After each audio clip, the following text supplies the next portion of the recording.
Muy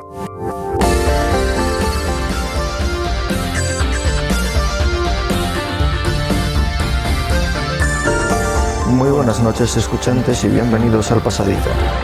Un paseo poco transitado que pueda despertar en la mente una reflexión nueva, quizás una idea más, o puede que incluso un nuevo color. Un color que encienda una chispa que pueda brillar en la oscuridad.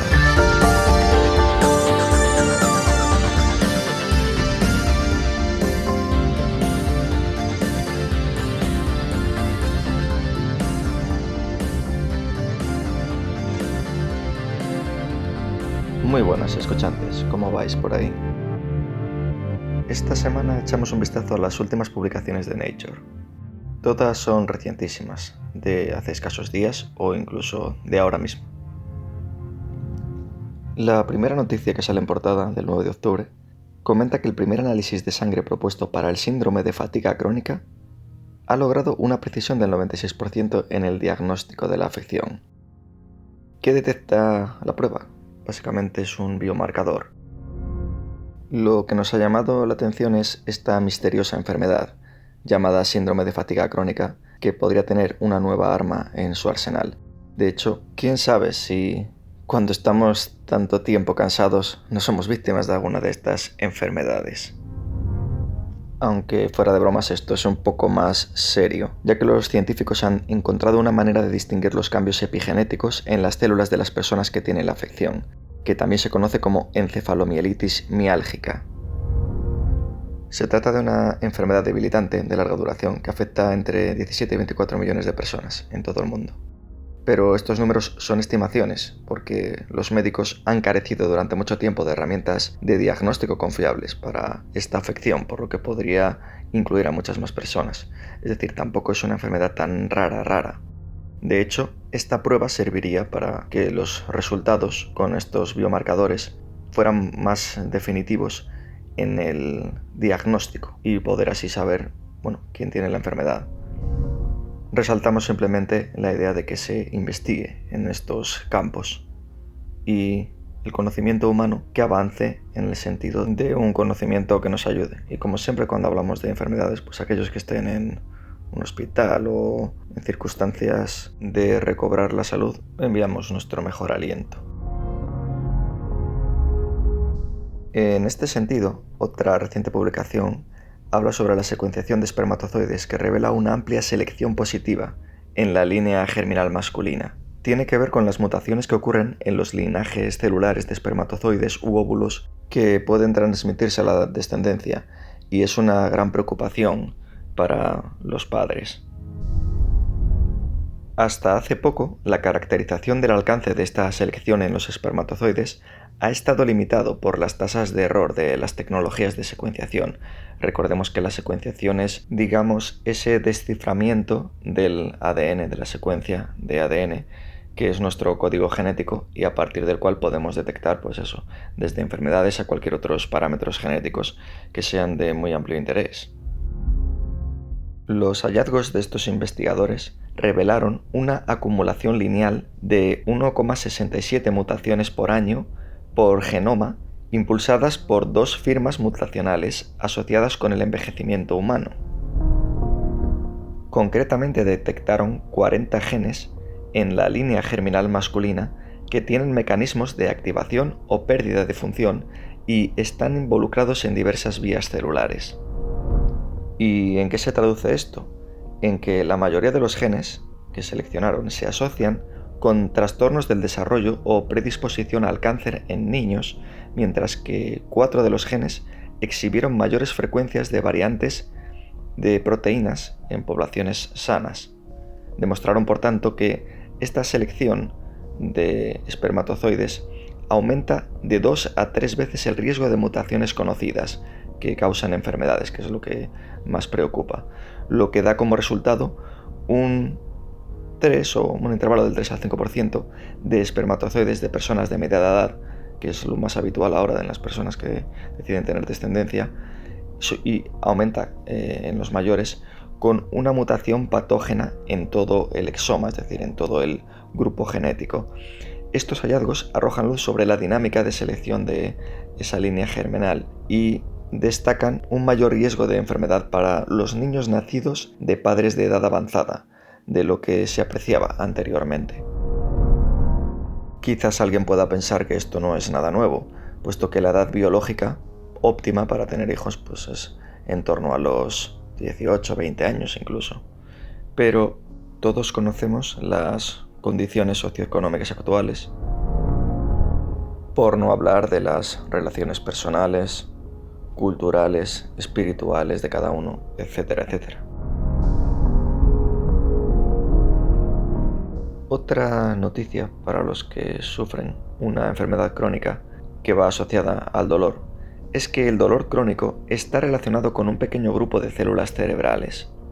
Un grupo de neuronas en ratones permanece activo mucho después de una respuesta inicial al dolor. Es decir, el dolor, especialmente cuando es crónico, es un sufrimiento abismal y podría estar más relacionado con el cerebro que con la propia patología en sí. De tal manera que instrucciones directas para el cerebro podrían ser una curación más efectiva que los medicamentos de síntesis química.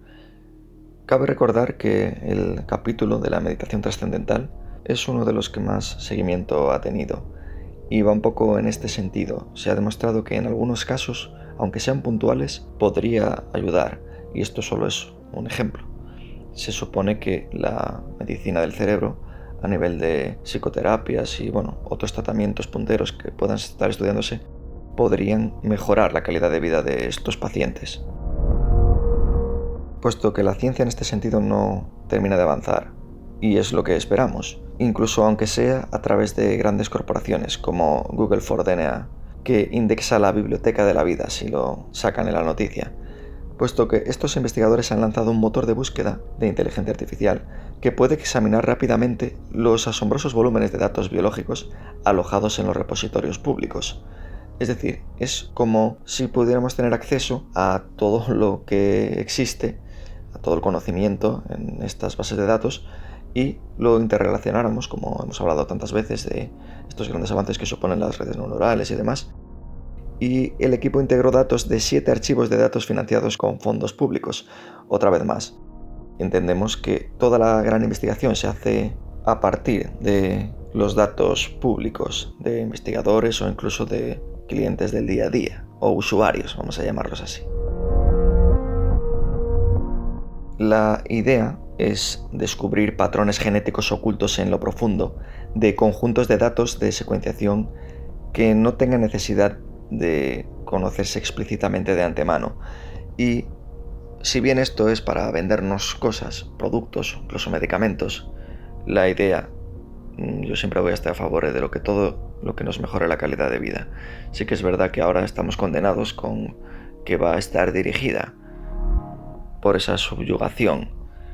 Sin embargo, para el que tiene una enfermedad, como estas que hablábamos antes, que son crónicas, todas estas ayudas, puede que el coste no se mire de esa otra manera.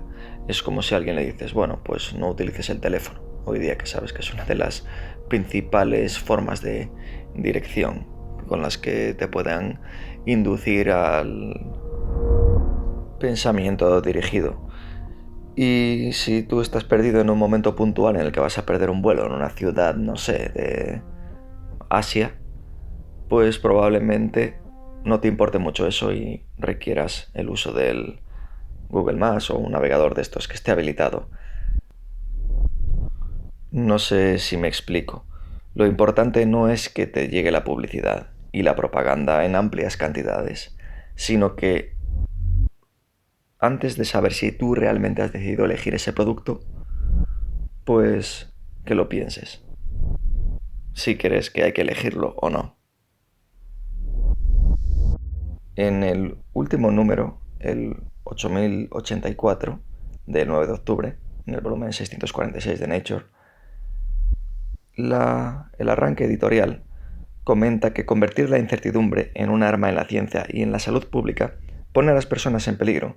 Es decir, aquellos investigadores que citan estudios científicos para apoyar políticas deben tener cuidado, y sobre todo cuando esto trasciende a los que no son investigadores, que conocen todo esto mejor que nadie, sino, no sé, cualquiera que esté interesado, desde políticos hasta periodistas, profesores, cualquiera que pueda tener cierta implicación sobre, bueno, que dice y que tenga una repercusión sobre los ciudadanos, deberían tener cuidado de contar bien toda la historia, especialmente cuando es compleja.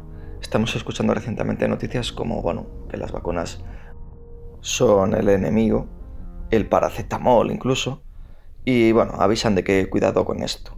No querríamos que llegaran los tiempos, no sé, de la viruela. Parece que nadie ahora mismo en el mundo desarrollado, vamos a llamarlo así, considera que eso sea una enfermedad. Pero os animo a revisar las cifras de cuánta gente moría al año por una enfermedad como esta que se considera erradicada. Pero bueno, para no dejaros con curiosidad, se estima que en Europa, solo en Europa, en el siglo XVIII, que tampoco hace tantísimos años, se estima que unas 400.000 personas morían cada año por viruela. Y un tercio de los que sobrevivían, o sea, unas 150.000 personas desarrollaban ceguera. En el siglo XX, ahí a las puertas, mató a 300 millones de personas. Y en los últimos 100 años ha matado a 500 millones de personas. Pues eso, que en 1967, apenas una década antes de su erradicación, se registraron 15 millones de casos, con lo cual, como vemos, no lleva tanto tiempo erradicada. Así que independientemente de la ideología, aquí solo hablamos de ciencia, que cada uno eche cuentas de que no creo que sea muy conveniente despertar de nuevo estas sombras. Aunque a veces pienso que vamos hacia atrás en vez de hacia adelante. Y en este sentido, otro artículo del 7 de octubre comenta que el Fondo de Investigación Horizonte de la Unión Europea debe seguir siendo una zona libre, puesto que es hora de que las prioridades de investigación de la Unión Europea se enfrentan a un grado de interferencia política sin precedentes, que hay que erradicar.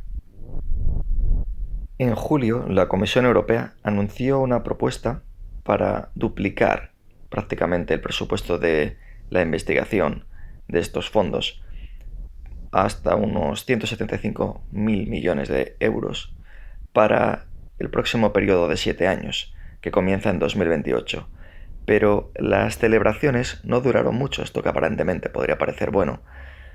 No lo era tanto, puesto que la Comisión también confirmó su intención, planteada por primera vez a principios de este año, de abolir una regla de larga duración que restringe la financiación de Horizon, de este proyecto, a proyectos con solicitudes solo civiles.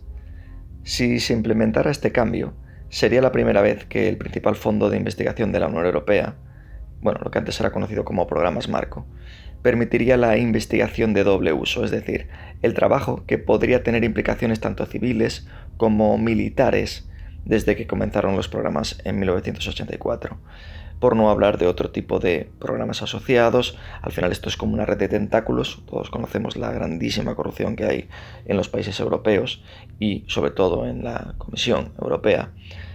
Y esto desencadenaría en esa ideología, porque no se puede llamar de otra manera, con las últimas revelaciones, tanto de militares, digamos, retirados, como de personas que están en los altos niveles ejecutivos que han conocido todas estas tergiversaciones, porque ya no sé cómo llamarlo, y la idea es que no se enfoque en esa gran crisis que estamos teniendo y que se va a agravar como una solución que vaya, bueno, desencadenada hacia esa relación bélica, esa relación militarista que se está construyendo sin fundamentos. Normalmente todo el relato va orientado a lo contrario. Desde aquí, pues, abogamos porque el compromiso científico vaya en la dirección de mejorar la vida de los ciudadanos, y los conflictos bélicos no creo que sean la mejor manera, sobre todo cuando se está gastando tantísima cantidad de dinero. Cuando se dice que Alemania se está convirtiendo en el enfermo de Europa, hay que ver la situación de Francia, de España ya ni hablo, cómo se ha ido aceptando todo. Pero estamos en un punto en el que no nos engañen, que no nos arrastren a este tipo de creencias de que una guerra es la solución. Eso puede ser una solución para los que ya no saben cómo esconder, ya no tienen una alfombra lo suficientemente grande para esconder los problemas que han creado, o de los que son responsables o los que les van a afectar. Por cambiar un poco de tema, publican también en su zona de cosmovisión que los premios deben reconocer las contribuciones de las máquinas al descubrimiento, es decir, que el futuro de la ciencia será escrito conjuntamente por humanos y máquinas. Para los amantes de la cosmología, la muerte de una estrella deja un legado para los exoplanetas. Los gustadores de la vida extraterrestre están continuamente de enhorabuena, puesto que aparecen nuevos elementos relacionados con exoplanetas, que son aquellos lugares donde podría haber vida. Sí que es verdad que el hecho de que la haya, casi todos los científicos consideran, y ya no solo científicos, la gente de a pie está convencida, ¿no?, de ese argumento de que tanta cantidad de astros donde podría ser aplicable la vida tal como la conocemos, bueno, eso podría ser más que plausible estadísticamente, pero también se ha hecho un nuevo descubrimiento en que incluso podríamos estar viviendo en los contornos de un super agujero negro, es decir, que este mundo fuera un mundo dentro de otro universo, o un pequeño mundo dentro de un universo que no sabemos hasta dónde alcanza. Pero fuera de estas disertaciones, lo que está claro que para mí la complejidad es en cómo transportas, ¿no?, esa vida que pueda generarse en los confines del universo hasta esta otra, sobre todo en términos de tiempo. Es decir, para recorrer esta distancia ha tenido que pasar millones de años. Comentábamos en el episodio que hablábamos de las grandísimas distancias descubiertas por el Hubble de los orígenes del universo, o sea, hablamos de miles de millones de años. Bueno, sin enrollarme más, comentar que este artículo habla sobre los elementos formados a partir de la desaparición de una estrella que dan forma a la estructura de los planetas que surgen de las cenizas. De hecho, hace poco escuchaba a Nieves, el divulgador científico, que había una zona de límite, no sé cómo llamarla, entre lo que podríamos describir como una estrella enana y un gran planeta, puesto que se había descubierto un planeta en el que no había una organización o forma que fuera similar a lo que ya se conocía, o sea, que se rompían los moldes, puesto que se había formado a partir de nubes de gas, como se cree que se han formado la mayoría de los planetas, y la relación con la masa, bueno, otras circunstancias lo hacían extrañamente especial. Eso demuestra cómo lo que conocemos no siempre es lo que hay, y los nuevos descubrimientos. En este sentido, ¿qué tipo de planeta cocina un sistema solar? Pues depende de los ingredientes que le eches. Los astrónomos informan que los planetas que surgen alrededor de una estrella pueden tener una amplia gama de estructuras que dependen de los elementos que nadan, digamos, o orbitan alrededor de esta estrella. Otra curiosa y reciente investigación expone que el polvo del Sáhara en el viento estaría relacionado con el granizo en Europa. A través de los satélites, los científicos documentaron una correlación entre el polvo que viaja desde África y el granizo que cae en los Alpes europeos. Los científicos han correlacionado estadísticamente estos datos incluso para las regiones más altas, como son los Alpes, en la zona entre Italia, Suiza y demás. Puede ser solo una curiosidad científica, pero tiene cierta importancia en plantear cómo está interrelacionada la ciencia, en este caso, los fenómenos meteorológicos, desde unas distancias tan grandes que parecen casi imperceptibles, pero pueden afectar a nuestro clima. Es decir, no solo por que nieve en los Alpes, sino pues por las zonas agrícolas y todas estas disertaciones o planteamientos que cuando los interrelacionamos podemos entender mejor y desgranar aquellos eventos que ahora todo se trata de decir cambio climático o todo lo que ya conocemos, pero puede ocurrir que no siempre sea un evento único y que haya particularidades. Y sobre todo, lo más importante es, vale, el evento sucede. Echémosles la culpa a los humanos, a las vacas, a todo lo que queráis, pero no cabría estar planteándose cuál es la solución que se debe tomar, más allá de esta ideología, siempre lo llamo así, ahora me gusta llamarlo así, política, más que científica, en el sentido de todo prohibir, todo prohibir, todo prohibir. Es el caso concreto de Europa, siempre hablo de lo mismo, cuando otros países te pasan, te adelantan, ¿no? Por la derecha o por la izquierda. ¿Y qué quiere decir? Que hay que plantear un poco más lo que tenemos que hacer a nivel científico. Es decir, si hay zonas de sumidero de CO2, pues igual hay que plantearse esas tecnologías. Si hay que plantar árboles en vez de, dejar que se sucedan los incendios. No sé, son como muchas contradicciones. Es más, a menudo creo recordar que no es todo lo que te cuentan cierto, es como que lo cuelan ahí, la gente se lo cree y ya está. Por ejemplo, el CO2, del que tanto hablan, no es uno de los gases más contaminantes o generadores del calentamiento global. Europa tampoco es una de las regiones a nivel mundial que más calentamiento en ese sentido podría producir, etcétera, etcétera. Es como que nos estamos evadiendo de las realidades como un dogma que para nada es científico y que puede cambiar con el tiempo. Seamos más inteligentes que quienes nos indican la dirección a tomar. Nadie que viva en Madrid cogería el AVE hacia Valencia si quiere bañarse en una playa de Coruña.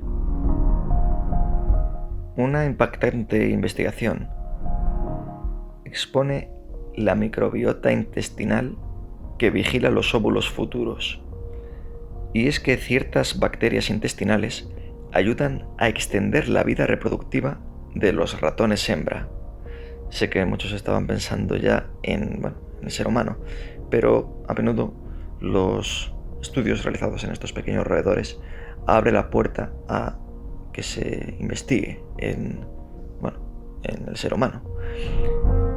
Pues según muestran los experimentos, la microbiota intestinal es esencial para mantener la fertilidad femenina. Y descubren que un folículo ovárico debería convertirse en un óvulo, pero esa progresión puede verse bloqueada por una microbiota anormal, con lo cual, más que nunca, somos lo que comemos. Y esto influye no solo en nosotros, sino en nuestra descendencia. Otro curioso estudio trata sobre los árboles del Amazonas, que se están volviendo aún más poderosos. Estos gigantes de uno de los bosques más grandes del mundo, e importantes en cuanto a biodiversidad, tamaño, etcétera, etcétera, se están volviendo más grandes y más comunes de lo que alguna vez fueron. Recientemente unos investigadores estiman que han aumentado de tamaño aproximadamente un 3% por década durante los últimos 30 años. Y recalcando lo que dije antes, cabe investigar más para descubrir cuál es este hallazgo. Puede ser porque haya aumentado la concentración de CO2, que ya os digo que no es tanto como se dice, pero probablemente también pueda ser por otros factores. En la ciencia hay que desmitificar lo mitificado. Y para ello seguiremos atentos a las nuevas publicaciones. El caso de un asesino en serie en Estados Unidos abre la puerta al uso de datos de ADN de vanguardia en los tribunales.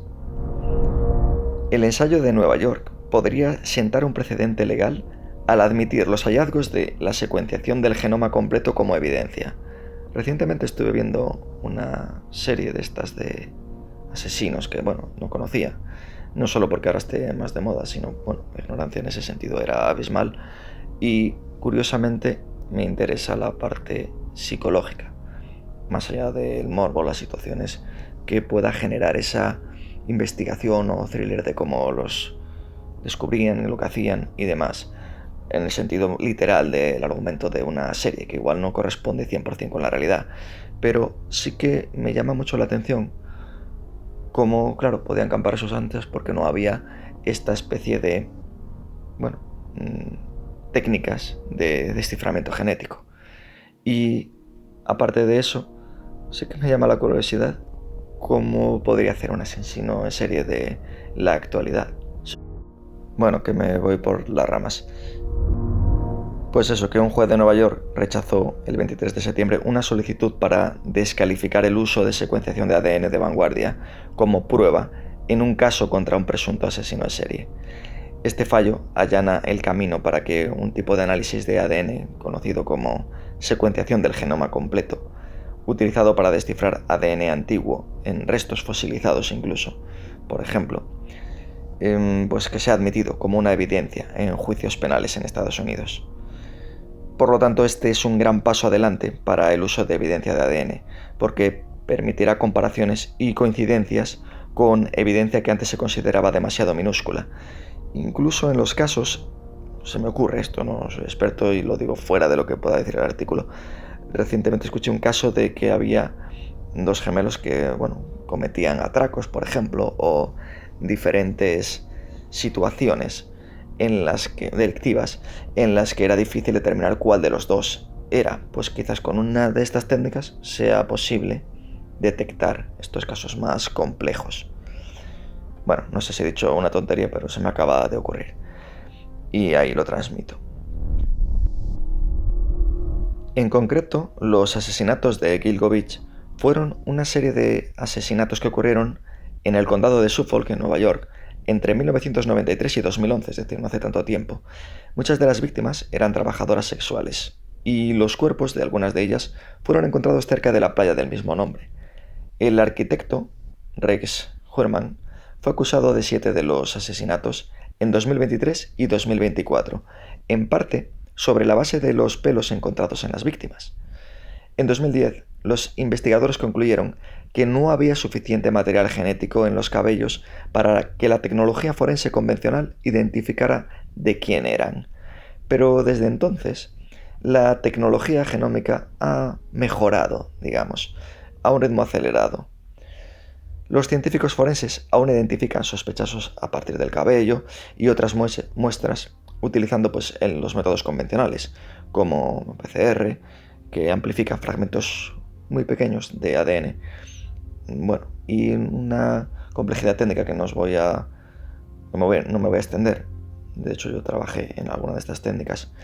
Y, curiosamente, la fiscalía, en el caso, contrató a la empresa Astrea Forensic en California para analizar estos pelos encontrados en las víctimas.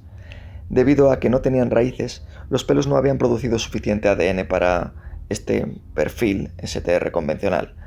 Con lo cual, en resumen, este tipo de técnicas conseguiría dar un veredicto más, real, si decimos, o por lo menos serviría para algo. Y lo que no se entiende, o lo que a veces en ciencia no se entiende es, si tengo esta herramienta y existe, ¿por qué las leyes, que no dejan de ser frases de hombres, no de la realidad, sino invenciones incluso, pues ¿por qué no dan ese resultado, ¿no?, que todo el mundo esperaría? Es como si sabes quién es el asesino, pero no lo puedes condenar. Por ejemplo, ¿no?, cuando estas leyes, vamos a llamarlas así, estas normas, hacen que prescriba, o la diferencia que hay de un país a otro, simplemente. Pero la realidad, a lo que voy, el hecho material de si ese fue el asesino, pues quedaría más fácil de resolver. Aunque siempre habrá alguien por ahí que diga, pero igual el pelo no era de él o cualquier otra cosa. Pero yo creo que se me entiende. Curiosamente, a continuación hablan de que China se compromete a reducir las emisiones para 2035. ¿Qué significa eso para el clima? Pues suponemos que una mejora significativa en el aire que se respira, que la gente se preocupa mucho del cambio climático, pero cuando vives en grandes ciudades yo creo que es más importante la calidad del aire que estás respirando. Y en este sentido, el hecho de que sea para 2035, pues bueno, queda un largo trecho y a saber dónde hemos llegado a nivel tecnológico para entonces. Quizás en Europa tengamos que calentarnos o cocinar con carbón. El plan del país asiático para reducir los gases de efecto invernadero determinará en gran medida la trayectoria de las emisiones mundiales, dicen los investigadores. Porque sí, efectivamente, China es uno de los países que más contaminan en este sentido. Y también están abogando por un cambio tecnológico, sobre todo en el tema de energías renovables, porque también saben que a nivel de toda la población que tienen, es una forma más económica, si cabe, para abastecer de energía a su población. Porque no nos engañemos, cuando doy todas estas chapas sobre estas ideologías y eso, es que no van encaminadas a lo que realmente es la realidad. Incluso los molinos eólicos contaminan, pero sí es verdad que sí generan una energía más limpia que quemar gas, por ejemplo, pero yo creo que todo siempre tiene un trasfondo económico y de sus derivados, poder, política, etcétera. Todo interrelacionado, ya sabéis. Bueno, como siempre se nos va acabando el tiempo, eso que hemos acortado un poco los titulares. Pues cambiar las células inmunitarias viejas del cerebro por otras nuevas podría tratar la enfermedad. Esto que parece magia podría no ser tanto. Reemplazar las células inmunes, llamadas microglías, de las que hemos hablado en otras ocasiones, sobre todo en los primeros episodios de Los enigmas del cerebro, es prometedor para abordar afecciones cerebrales como la enfermedad del Alzheimer. Un nuevo suministro de estas células inmunitarias que mantienen el cerebro ordenado podría algún día ayudar a tratar una serie de afecciones, desde trastornos genéticos ultra raros hasta flagelos más familiares, como la enfermedad del Alzheimer, pero no por ello menos importantes. Sí que es verdad que hay enfermedades críticas del cerebro que te matan en cuestión de semanas. Y todos los avances en esto, pues bienvenidos sean. En los últimos meses, una serie de nuevos estudios han destacado el potencial de una técnica llamada reemplazo de microglía y han explorado formas de hacerla más segura y efectiva, ya que todo lo que toquemos en el cerebro, bueno, podría no ser siempre seguro, pero en ese camino se va. El enfoque es muy prometedor. Por recordar un poco, las microglías son células inmunitarias que patrullan el cerebro, engullendo invasores extraños. Son como esos policías que veíamos en la serie esta de dibujos de La vida es así. Bueno, también tratan o eliminan o engullen, como dice el artículo, células dañadas y sustancias nocivas. En este sentido ayudan a proteger las neuronas y, bueno, pues parece que las microglías hacen muchas cosas importantes. Y no es descabellado pensar que todo lo que se pueda mejorar en este sentido no desencadene en enfermedades futuras. Este penúltimo artículo que vamos a comentar es un poco más antiguo, del 29 de septiembre, pero nos ha parecido cuanto menos interesante. ¿Quieres hacer ciencia disruptiva? Incluir más investigadores novatos podría ser la solución. Los trabajos de equipos de investigación con un número sustancial de principiantes son altamente disruptivos e innovadores, según muestra un estudio. Y en este sentido estoy totalmente de acuerdo, porque cuando hacía la tesis recuerdo que había como esa más ilusión, el cerebro no estaba tan moldeado a los parámetros que tiene que seguir la ciencia, que sí que es verdad que ahora te dan mucha más solidez y no te tienes que preocupar de ciertas cosas, pero esos errores iniciales son los que hacen que todo sea más diferente. También esa curiosidad por aprender algo que todo te parece nuevo, yo que sé, colocar unos microorganismos en una placa de Petri ya te parece como, jolín, ¿cómo voy a sacar esto y aislarlo, por ejemplo, y secuenciarlo y saber el código genético? Bueno, pues todas esas cosas son, a mi modo de entender, muy verosímiles. Y creo que esto podría extenderse a los trabajos en general. cuando alguien tiene ilusión y esa capacidad y motivación que haga cambiar el modelo rutinario, porque en la rutina también están los fallos, también está el fracaso. Y con estas nuevas ideas se puede regenerar o dar una nueva vida, otra dirección, o bueno, transcurrir por senderos y caminos que te ayuden en lo que estás estudiando.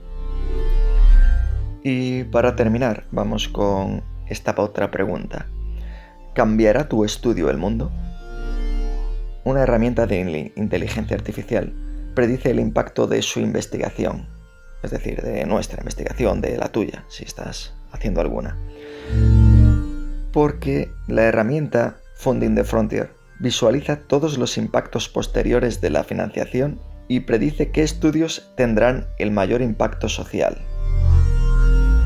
Y es que hay muchas investigaciones que luego no se transmiten a la sociedad en un beneficio real. Por lo tanto, su impacto no solo no es emocionante, sino no brinda un bien público. Con lo cual, nosotros tampoco sabemos si este podcast puede realizar un bien social, pero confiamos en que al menos os haya entretenido. Muchas gracias por seguir ahí, buena semana y nos escuchamos en el siguiente.